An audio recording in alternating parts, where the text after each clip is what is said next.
SP বাইরে আছে। তিনবার মারলো এই দিয়ে। ওই তিনবার না 4 বার এর আগে বাড়ির সামনে ভিডিওতে ঢুকতে দেবে না, ওরা ভিডিও সর্বজনীন বৈঠকে ঢুকতে দেবে না।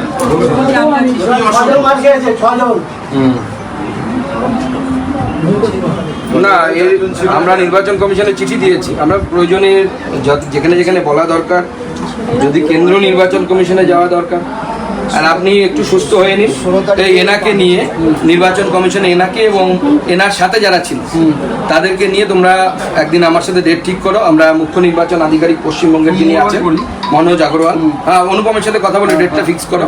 একটু সুস্থ হয়ে নিন, এই অবস্থায় নিয়ে যাওয়া ঠিক না। আমার দোষটা হচ্ছে 16 তারিখে যখন মিটিং ছিল তখন আমি বিডিও সাহেব সুকান্ত মজুমদারের বজবজ সফর এবং ঘেরাও, স্লোগান এবং উড়ে এলো চপ্পল, আক্রান্তদের নিয়ে রাজভবনে গেল বিজেপি।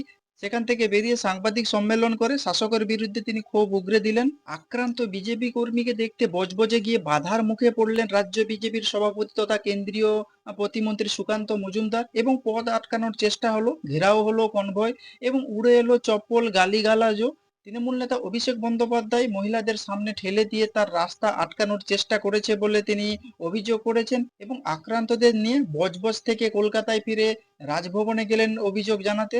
বুধবার দক্ষিণ 24 পরগনা জেলার বজবজ 1 নম্বর বিডিও অফিসের সামনে বিজেপির স্থানীয় নেতা কর্মীদের উপর তৃণমূলের হামলার অভিযোগ উঠেছিল এবং দলীয় 4 স্থানীয় নেতা কর্মীকে মারধর করে তুলে নিয়ে যাওয়া হয়েছিল বলে দাবি করা হয়েছে বিজেপি তরফ থেকে এবং রাজ্য সভাপতি সুকান্ত মজুমদার সেই ঘটনার কথা জানিয়ে বুধবার চিঠি লিখেছিলেন রাজ্যের মুখ্য নির্বাচনী আধিকারিক মনোজ কুমার আগরওয়ালকে এবং বৃহস্পতিবার বিকেলে তিনি বজবজ যান আক্রান্ত কর্মীদের দেখতে।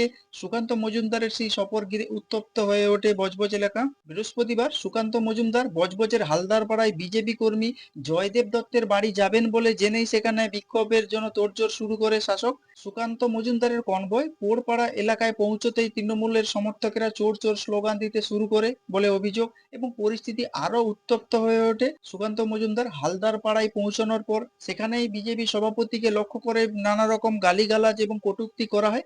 আক্রান্ত বিজেপি কর্মীর বাড়ির পৌঁছানোর রাস্তা আটকানোর চেষ্টা হয়, কিন্তু পুলিশ এবং কেন্দ্রীয় নিরাপত্তা রক্ষীদের চেষ্টায় সুকান্ত মজুমদার এবং তার সঙ্গে যাওয়া বিজেপি নেতারা জয়দেব দত্তের বাড়িতে ঢোকেন এবং তার শারীরিক পরিস্থিতির খোঁজ খবর নেন। যখন সুকান্ত মজুমদার এলাকা থেকে বেরিয়ে যাচ্ছিলেন তখন তাকে লক্ষ্য করে ছোড়া হয় চপ্পল এবং জলের বোতল। ঘটনাস্থলে উপস্থিত ছিল ডায়মন্ড হারবার জেলার পুলিশের একটি বড় বাহিনী। পুলিশ সুপার রাহুল গোস্বামী নিজেও ঘটনাস্থলে উপস্থিত হন এবং উত্তেজনা নিয়ন্ত্রণে আনতে 2 ব্যক্তির উপর হালকা লাঠিচার্জ করে পুলিশ। তবে ঘটনার জেরে কিছুক্ষণ বজবজ ট্রাঙ্ক রোড অবরুদ্ধ হয়ে পড়ে। সেখান থেকে বেরিয়ে তিনি শাসকের বিরুদ্ধে তোপ দাগেন। কয়েকজন কর্মীকে নিয়ে কলকাতায় আসেন, রাজ্যপালের সঙ্গে দেখা করে অভিযোগ জানান। তো আপনারা কি বলবেন যে 2026-এর বিধানসভা ভোট শুরু হতে না হতেই রাজ্যের চারিদিকে যেভাবে উত্তেজনাপূর্ণ পরিবেশ তৈরি হচ্ছে, তো আপনারা যদি এইসব বিষয় নিয়ে কোনো কিছু বলতে চান তাহলে অবশ্যই কমেন্টস বক্সে কমেন্টস করতে পারেন। আর নজর রাখুন চিন্তা টিভি।